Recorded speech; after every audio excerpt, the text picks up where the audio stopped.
Yo guys, it's our day 3 and time check, 30 AM ngayon. On the way kami papunta sa station kasi ngayon ng DMZ tour namin. Medyo maaga, kaya medyo maga pa tayo. Ang ating temperature ngayon ay -10. Sobrang ginaw pa din, balat na balat pa rin tayo ngayon. Si Idol ay naka-coat ngayon, naka-scarf, naka-skirt din. Napakayabang niya ngayon guys. Breakfast muna tayo dito sa CU25. Sandwich sa kanya burrito, saka Americano coffee. So dito na kami ngayon guys sa bus. Sobrang lamig kanina, pinagantay kami doon sa labas. Di ba maraming words dito sa bus kanina sa labas. Nakuha namin tong tour via Klook ng 3K each. So gusto nyo maka-discount, ilagay ko dyan yung code ni Summer Dry, 5% off yan. Pwede yan gamitin sa lahat ng Klook na activity and mga hotel. Motorized weapon. 105,000. We're here at Imjinga, first stop ng DMZ tour. Sa mga hindi nakakaalam dyan, ang DMZ ay short term for demilitarized zone for North and South Korea. Yun yung boundary guys ng North and South Korea. Kasama ko isa tour namin. Ito yung trend dati ng North Korea na pinasabog ng UN. -15 dito. Sobrang ginaw.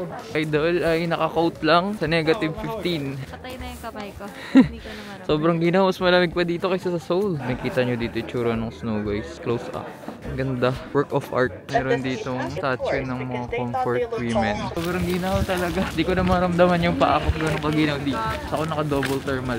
Ito yung tinatawag nilang Bridge of Freedom. Dito dumadaan dati yung soldier galing north pa south. Dito daw dati yung observatory. Dito, side na to, bawal ko na itapat yung camera dahil mahuli ako ng gobyerno. Dito tayo ngayon sa observatory. Bawal mag-video kasi sa loob, pag nag-video kayo, baka pusasan ka na sabay. Bang, bang, bang! Ito yung observatory. So, very strict sa loob. Bawal talaga mag-video. Bawal mo videohan yung side ng NK. So, dito tayo ngayon guys sa third tunnel walkway. Doon yung entrance. Bawal mag-video diyan.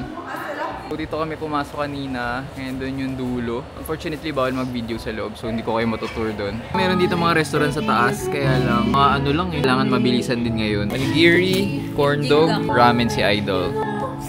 Please say goodbye to North Korea. Goodbye. But when the water is frozen, they went to the southern area. Currently, bakit kami dito sa Mount Gamaksan? Hingalan si Idol. Basta dyan. Hirap pala na ito. Ang taas tapos sobrang lamig. Nakataas yung inakit namin. Si Kuya, ang lakas. Ito yung second bunker. Doon nilalagay yung machine gun. Which is, ganito yung mga nasa laro, Call of Duty. Ito yung hinahagisan ko lagi. So ito yung famous Gamaksan Bridge. Baka hindi na namin puntahan doon kasi masyado siya malayo. Ito baka mag-pictorial na lang kami. Check nyo na lang yung IG post ko. Dating gawin, hanap tayo ng kakainan ng dinner. Bumalik namin, dito ulit kami sa Hongdae. Dito kami ni Idol, chicken galbi. Sa labas nito, may street performer. Ang random lang. Agnas. Hindi yung side dish. Gitna natin. Grabe. Ano masasabi mo? Wala akong masabi. Ito yung naging total namin, 30,000. Kasama na dun yung good for two na dak galbi and yung fried rice.